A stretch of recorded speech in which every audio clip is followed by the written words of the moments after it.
All right, welcome everyone to our third PDW session. My name is Quinn Wickham, and this is on distilling your message. We will have a couple of guests here with us today, Ira Bennett and Bob Nemenich. I'm seeing, okay. All right, just making sure you two are here. All right, I will just get started then. Oops. So this is briefly, this is not a very long, this typically isn't a very long presentation. I try to keep it concise in the nature of the actual presentation, which is about distilling your message. And so let me do one thing here. I'm going to actually move this so I can see it. Look at the camera then. So we're basically going to cover three things. What is a distilled message? Why do you need one? And how you can put one together. And then we'll open up for some questions. I'll ask our guest speaker a couple of things, and we can just have a discussion about this. So getting started, what is a distilled message? What do I mean by a distilled message? This is something that is a relatively, it's a way of, first of all, the context of this really is about sort of your research or scholarship. And it's a way to sort of provide a concise delivery of that message. So when I think about concise distilled message, I'm thinking about something like that is no more than a half page of text. It could be a short verbal pitch, single PowerPoint slide, something where you've taken your idea, your message, condensed it down into some very basic elements, and present it as such. So why would you need one in the first place? Well, probably one of the most important things is that sometimes when you are in a situation where you don't have a lot of time, or you really need to just get somebody's interest, you want to keep the message with as few words as possible, because sometimes just less is better. And so some of those situations, well, first of all, I want to kind of talk about sort of these challenges to communicating ideas, because it's when we're talking about sort of our research or scholarship, things can get pretty complicated. And you need to understand that in a minute or in a half page or whatever, you're not going to have that, you're not going to have that space to really share understanding, okay? Also, these really complex ideas require a lot of attention. It's something that you really want to have the time and space to have a conversation with somebody. And we have a lot of distractions around us. We're busy, there might be other people, cell phones, those kind of things.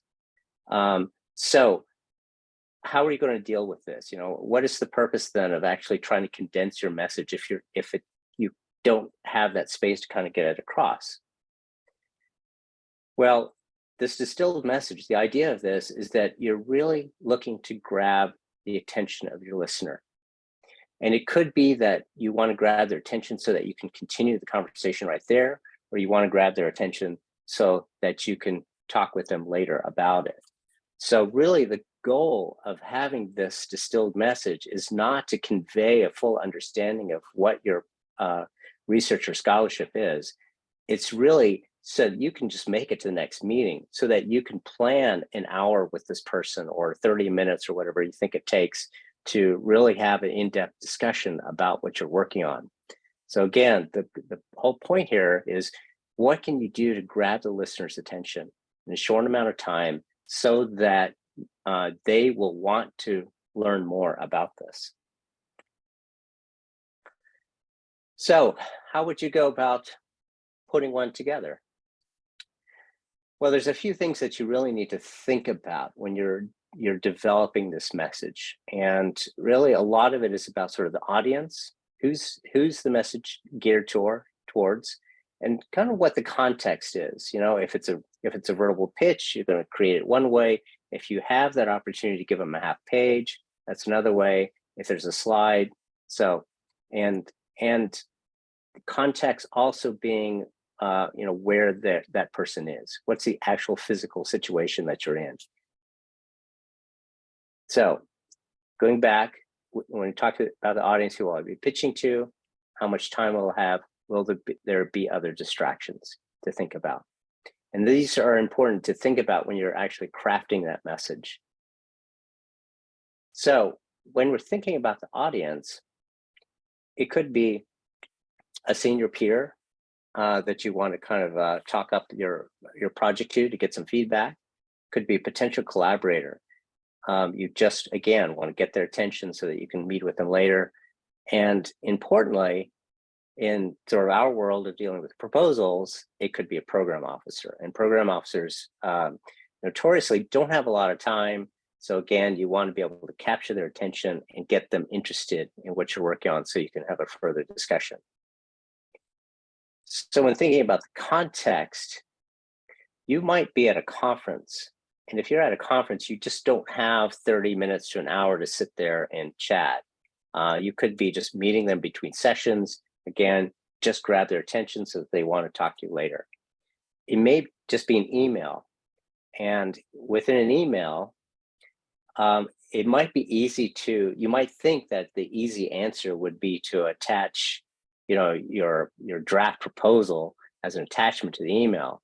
But they're more, what you want to be able to do is within the body of that email, send something that really does say, if you're busy now, this is something you really want to look at later. Or it could be a phone call where you don't have a lot of time, but maybe you're just trying to set up a meeting with this person. So a couple of things, because we talk a lot in research development about sort of dealing with program officers, I just kind of want to reiterate that it's important before you talk to the program officer and really before you start crafting your message that you understand the program or the agency mission. Because again, you want to think about crafting that message so it really gets their interest and draws them in. The second thing that is really just kind of a tip that if you are working with a solicitation or an RFA, a good way to think about what's important, what would be important to that program officer is just to jump right down to where the review criteria is listed within the solicitation. So just a tip again to think about what would be important, what could I say that might capture the interest of the program officer when I write to them.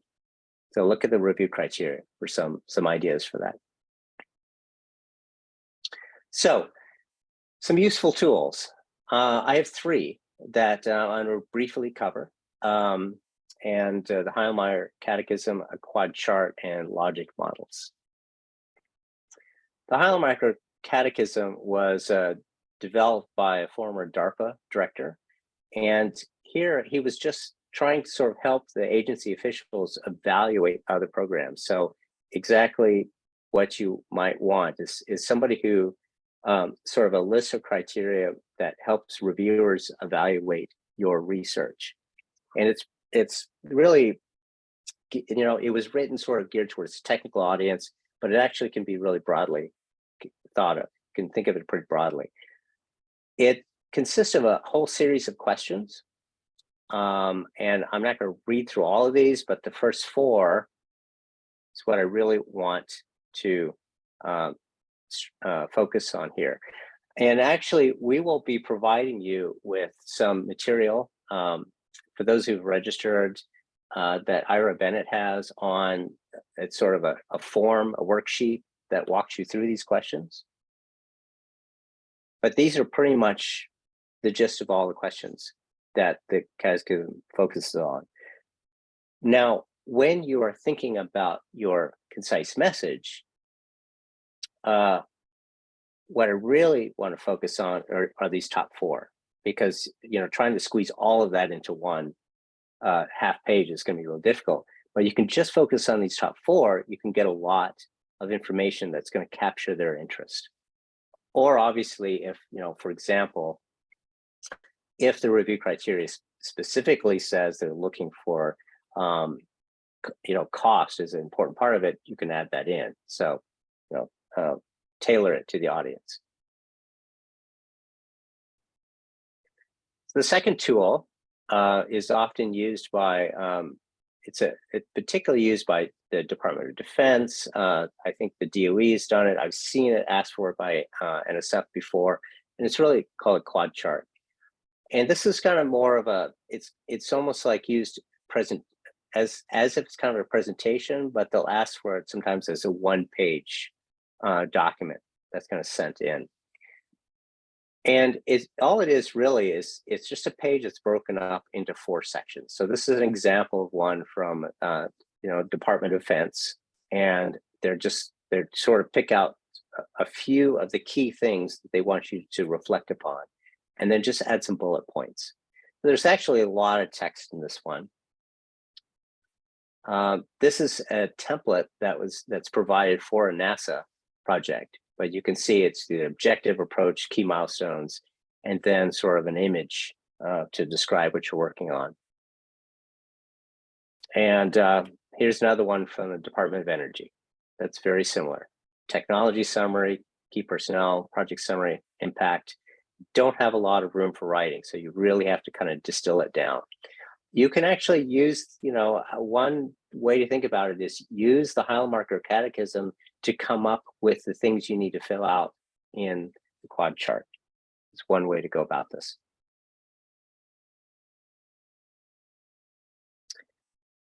All right, the third tool, which I see a little bit more in, especially in the social sciences and humanities, are the logic models. But I've used them in the other sciences as well. Logic models is effectively a page, maybe a half page, and it just kind of breaks down sort of some sort of key columns here that pretty much starts with what are your inputs, what are the activities, what are the outputs. So in this particular model, they're looking at context, the project itself, and sort of the impact in the end. Here's a little bit more of a, I don't know, nice looking model, I would say. I kind of like the colors and arrows that kind of help you walk through this. But again, inputs, here we do outputs and then outcomes. So you're looking at impacts on this. I think I have one more. No, that was it. So again, remember that when you're crafting these messages, you're not going to be able to convey a lot of understanding of this. What you want to be able to do is just pitch the idea enough to really grab the listener's attention, short amount of time, with the goal of setting up some time later to be able to really sit down and have a discussion with them. So, it's if you created something like a logic model or a quad chart, you could carry it with you to a conference. If you ran across a program officer, you could just hand it to them, ask them to look at it, and maybe include with that some kind of a verbal pitch. If you are going to do a verbal pitch, it's really important. You really should take the time to practice. You only have one shot at this, maybe 30 seconds, maybe a minute, whether it's on the phone or it's when you're meeting them in person. But stand in front of a mirror, give the pitch, time yourself, consider giving the pitch to your own family members. You kind of might think, well, how are they going to understand my research at all? But remember, it's not about conveying understanding, it's about grabbing interest. So there shouldn't be a lot of jargon, there shouldn't be a lot of technical details in your pitch. You want to just get enough of that to grab their attention. And of course, you can work with the pitch to your departmental peers as well. So that's really the gist of my part of the presentation. What I'd like to do now is kind of turn it over to a couple of guests we have here. And I think, Faye, if you want to turn off my highlight, then I can start. What I might do is, why don't we start with you? I know that there's a couple of questions I had here, which I think would be great if you could address those. But I know you had also, you were going to provide some information on the Heilmeier Catechism, and I don't know if you want to talk about that and your experience using it. And maybe in particular, too, I would be interested in your experience in really talking with program officers and getting their attention. So can I just turn it over to you then? Sure, that sounds great. I don't know, do we want to leave this slide up, or do we want to look at me? You know, I don't think we really need to leave the slide up. So I will stop sharing and then we can just see everyone. Great, fine. Thank you, Quinn. I mean, what you just covered is the right stuff. And so I think you guys will all get, those registered, some copies of a slightly modified Heilmeier Catechism. We call it a concept sketch. I developed that when I was working for the School for the Future of Innovation and Society, along with Jennifer Carrere. And, you know, we made it a little less about weaponry and more about the sort of questions that academics ask. But the point is that if you don't know the answers to the questions that are there, then you don't yet fully understand what you're trying to accomplish as a researcher or as a scholar. And so anytime you have those gaps, program officers, collaborators, all of that are going to find them. And so we offer this tool as first a deep dive to explore what it is you're trying to do, why it is it matters, and how it is you're going to accomplish it. From that, you get a really nice scaffold in which to find the pieces to distill down into these messages. And the messaging, I think, is really important. A distilled message is not a dumbed down message. It still needs to be able to capture the weight and the nuance of what it is you're trying to accomplish. And so it's important to find the accessible language within that, but you don't want to remove the sort of intellectual weight from what you're trying to accomplish.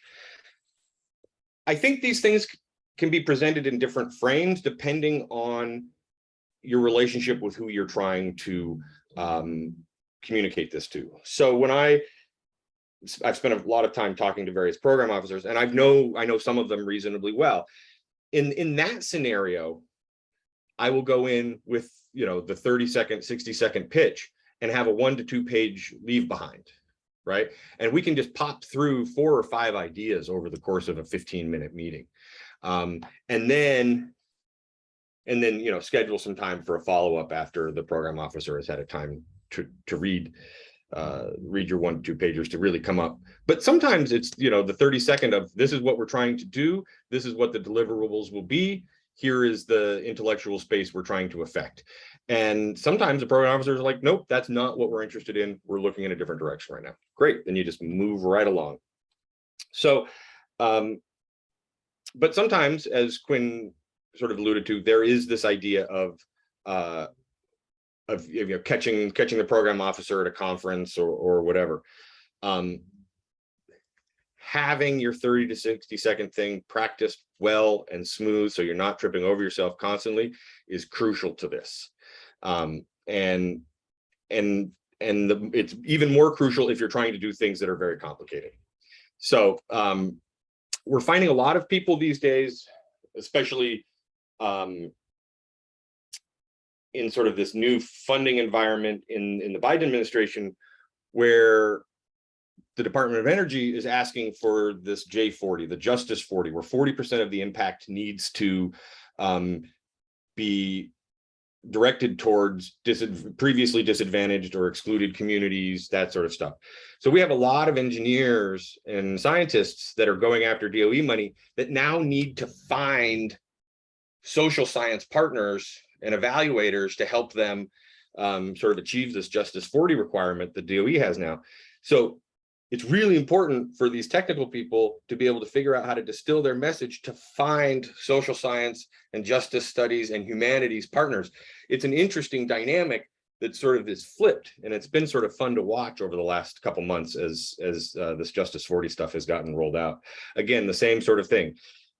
there it's really important, not what the technical goals are, but what the sort of impact goals are of this research, and be able to communicate those well to the potential partners that you have moving forward. I think having a half page is always important, but having a 1 to 2 pager as well, so you can sort of ramp up as you're getting traction with various people. So make sure you have sort of all stages of that. Anything else, Quinn? No, I think that's great. I think that's great. And that last comment you made, I think is really important too. I do, in fact, the last project I was working on, we did both. We sort of created the 1 to 2 paragraphs that could be included in an email, but we also created a sort of a one pager that we could attach that had a little bit more information. So that's a good point as well. Thank you. Yep. Great. Thanks, Ira. I'd like to now call on Bob Nemenich. He has talked to us in the past before, and I've always appreciated the things he's talked about, especially in terms of sort of preparing sort of winning points of proposals. And in the past, I don't know if you still have that, Bob, but you used to have these 3 C's that are always really appreciated. So I will let you just take over. Okay. Thanks, Quinn. It's a pleasure to talk about writing proposals. I actually really like writing proposals. And I think a lot of people say, oh, I hate writing proposals. And I look at them and say, why is that? I say I really like writing proposals because it's where I get to put together my most creative ideas. And you're bringing together concepts that other people haven't worked on, that you're going to discover new things, or that you're going to be able to collaborate with other people and work closely with some people that you've admired, or build a new type of team. So those are, that's the first thing, is I think you should look forward to writing proposals, believe it or not. And then the next thing I wanted to talk about is, I've worked with Quinn really closely on preparing a large proposal a few years ago, and we were lucky enough that it was funded by Department of Energy. And what we were trying to build is this team to look at how to address power electronics and the materials for power electronics. We call them ultra materials. So we had a nice catchy phrase to start out with: ultra materials to reinvent the electricity grid. And what I found after talking to people a little bit about that they didn't care too much about reinventing the electricity grid. But what I found was that they were really interested in when I said, and this is going to make the grid resilient, so you won't have the type of failures that you have now. And, it's no different, but boy, that really captured people's attention. So it's interesting when you're practicing your, 1 or 2 minute presentation, to sort of listen to what people say, and it'll probably help you refine what you're saying.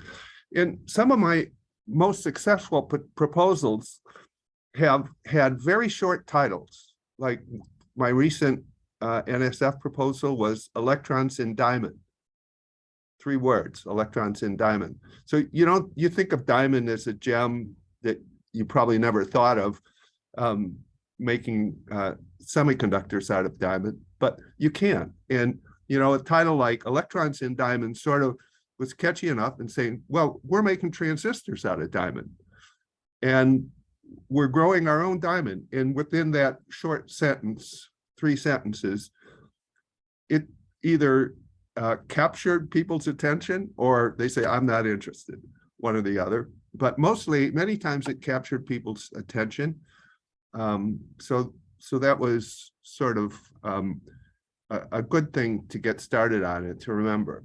And one of the things that Quinn was talking about is getting back to this large proposal that we put together, this ultra materials proposal.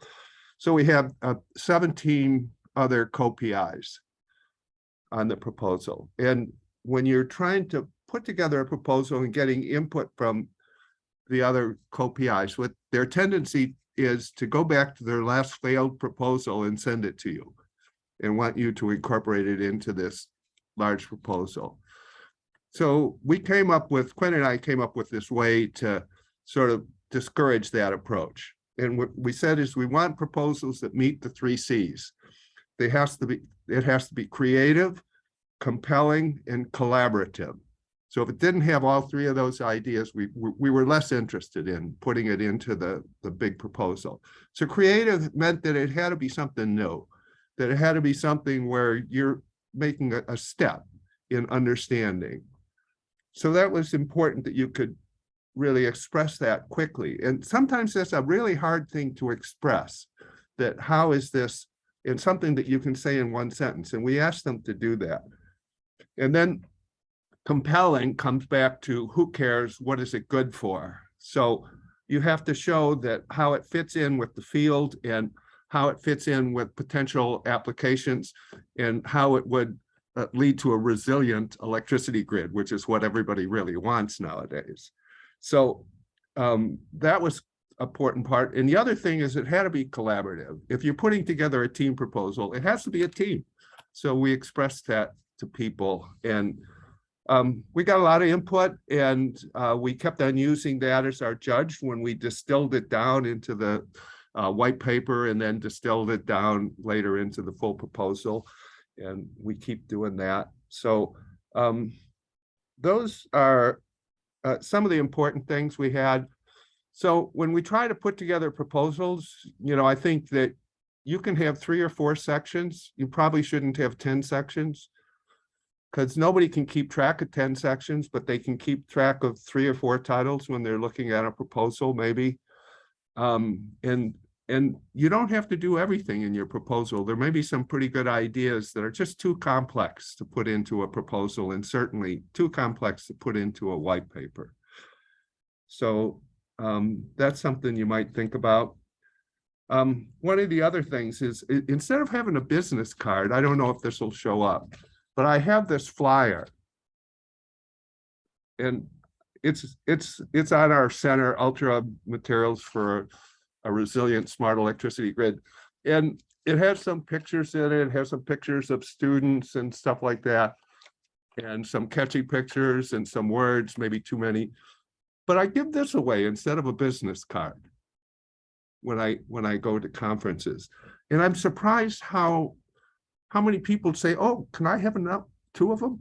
And they put it in their briefcase instead of other people look at it and say, how can I discard this business card without anybody seeing me?